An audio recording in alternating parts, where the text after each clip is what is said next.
Is your preteen or teen so obsessed with that darn phone that you are kind of getting worried about it and you're not sure how to go about it? Then don't miss this week's episode.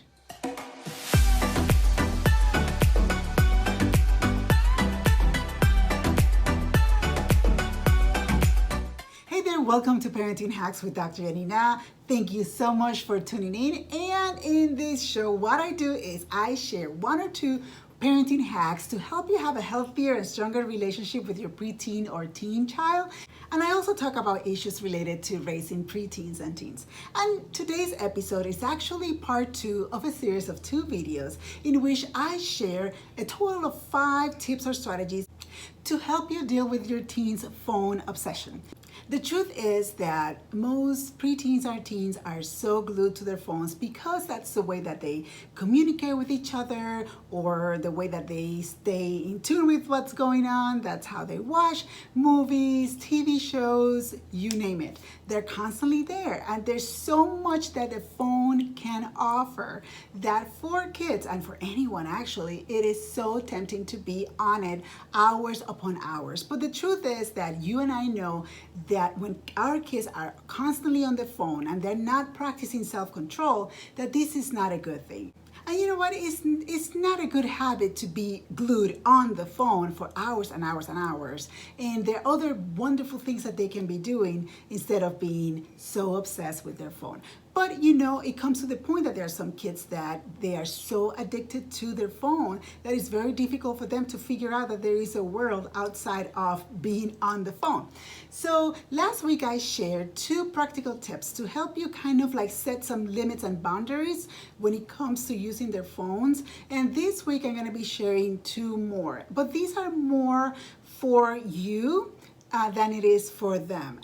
And as a reminder, I don't encourage you to take your kid's phone away, but rather to teach them how to use the phone in a proper way and how to practice self-control. Because at the end of the day, soon they're gonna be out of your house, they're gonna have their own lives, their own places. And what I want you to do is to focus on teaching them the correct skills so they can take those skills when they leave your home, right? In other words, how to exercise self-control and do not let the phone control their lives and take over everything in their lives. So let's focus on teaching them self-control versus taking away their phone. Because if you take away their phone, you will not have a way to teach them self-control, which is what we want. So this week's parenting hack, one of them is to model the behavior that we want to see in our children. And this is what happened, and I see it over and over. You know, I see parents, like whether it's in a restaurant or waiting in the doctor's office or whatever it is, they're like, oh my gosh, you're always on that phone. Oh my gosh, you're always texting. Oh my gosh, you're always doing this. Turn off the phone. But if you observe, mom is doing the same thing. Mom is constantly on the phone, texting or talking or checking emails or whatever it is. So there's no way we can tell our children to do something that we don't model first. And that's why I need you to kind of take a look at your life, take a look at what you do and how you use your cell phone, and see if we need to do some tweaks and changes in our behavior so we can model the right behavior for our children, and we don't hear from them like, what are you talking about? You want me to stop using my phone, but you're always on your phone, right? Because once you get that, it's a difficult one to fight back, you know? So that's why I want you to take a moment and take a good look at how you use your phone. Are you modeling the right behavior? Are you modeling self-control? If you are modeling self-control, then your child will see what you want them to do in you, and the likelihood that they will follow you and your example will be higher than you telling them to stop watching or to stop using their phone, but yet you're constantly on your phone in social media and checking out all that stuff that is going on in social media. So yes, it's important that you model the behavior you want to see in your child, that you practice self-control so they can see how that looks like in you. So that's my first one. My second one is that if you are suspecting that your twin or teen is obsessed and they cannot stop using the phone, that they will just fall apart, they will go bananas, they will lose control, they will cry, they will become aggressive if they are not with their phone in their hand, then I really encourage you to seek professional help, because there is such a thing as electronic device addictions.